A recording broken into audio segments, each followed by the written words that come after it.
Good morning guys! Nagbabalik na naman ng inyong pamilya mama, and for today's breakfast nga, naisipan kong gumawa ng ham with tomato sandwich.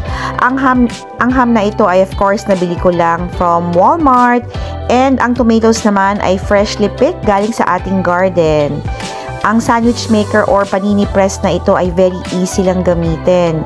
Ilalagay mo lang lahat dyan at after 2 minutes or more, depende yan kung gusto nyong mas toasted, ay ready na yan.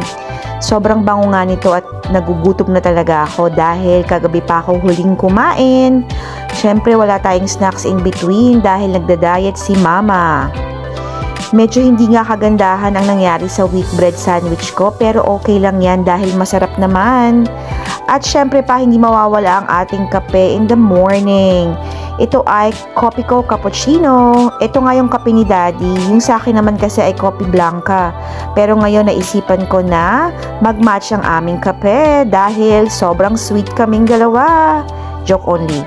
Anyway, ready na yan at naaamoy ko na. Tinawag ko na nga si Daddy and ready na kaming mag-almusal. Remember, happiness is homemade. Thank you so much for watching. Please like, share, and subscribe to our channel. Have a good day to all. Bye.